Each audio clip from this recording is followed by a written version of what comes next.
नमस्ते बच्चों, मैं आपकी हिंदी टीचर दीप्ति कड़वाने। कक्षा 1 विषय हिंदी में आपको आज इस वीडियो में मैं एक कविता के बारे में बताऊंगी और पढ़ूंगी भी और समझाऊंगी भी। लेकिन पेरेंट्स से मैं बोलना चाहूँगी इसके पहले कि एक जो लिंक दी है, ये लिंक आप देखिए और ओपन करिए तो आपको इस लिंक में एसवीबी का सारा स्टडी मटेरियल आपको मिलेगा। अब चलो पोएम की तरफ चलते हैं। पहले इस कविता का शीर्षक है चंदा मामा। बच्चों, चंदा मामा इस कविता का नाम है, शीर्षक है। तो चंदा मतलब क्या होता है? चंदा मतलब होता है चंद्रमा। जो हम आकाश में रात को जो दिखाई देता है उसे हम चंद्रमा भी कहते हैं, चंदा भी कहते हैं, शशि कहते हैं, और भी बहुत सारे नाम हैं। तो आइए हम आज ये कविता समझते हैं।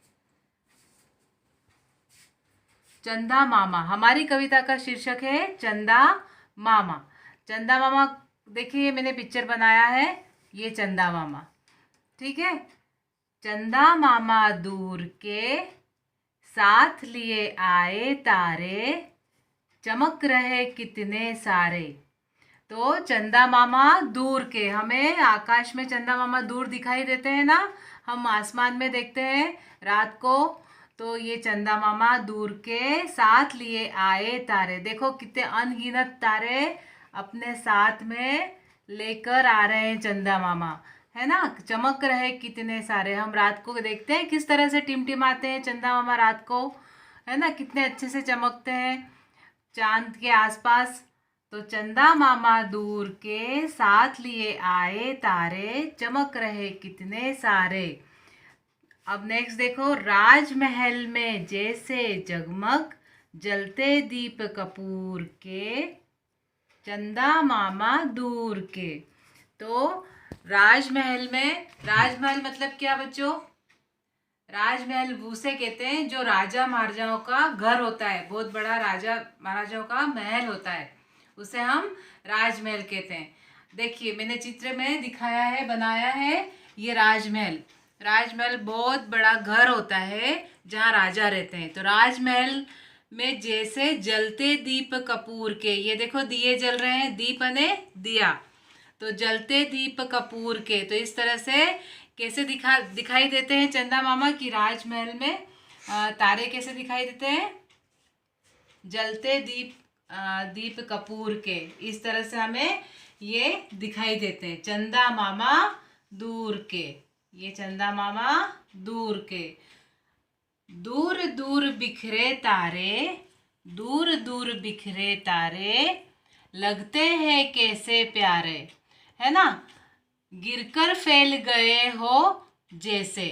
अभी ये तारे देखो कैसे अलग अलग दूर दूर दिखाई दे रहे हैं, हमें आसमान में दूर दूर बिखरे हुए दिखाई देते हैं ना, ऐसा लगता है जैसे फैल गए हैं आकाश में, पूरे आकाश में फैल गए हैं, बिखर गए हैं। इस तरह से हमें ये तारे दूर दूर दिखाई देते हैं, है ना।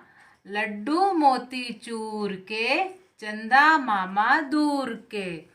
तो लड्डू मोती चूर के, चंदा मामा दूर के।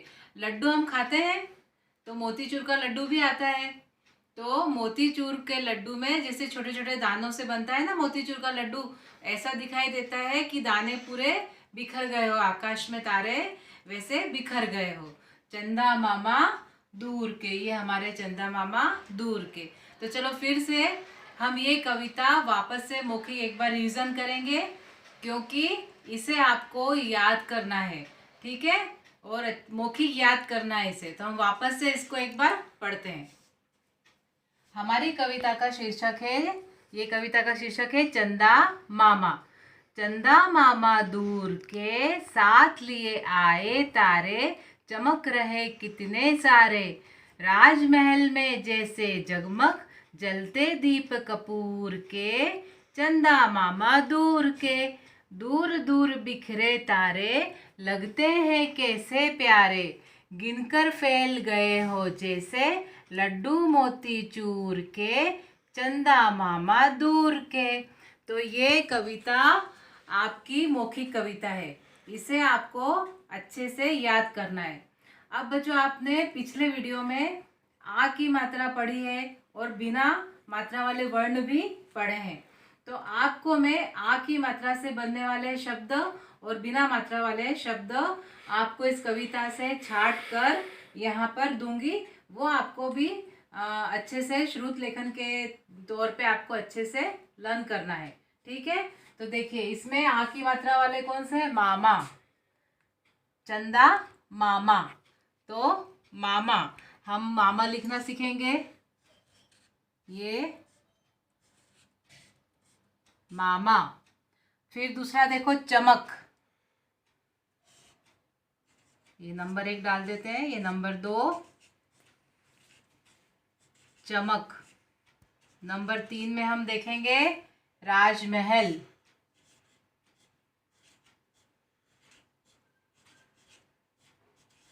राजमहल। और नंबर 4 जगमग।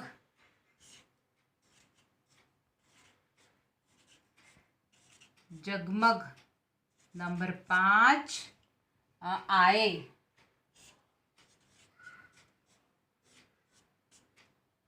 तो 1 2 3 4 5 ये आपके शब्द है।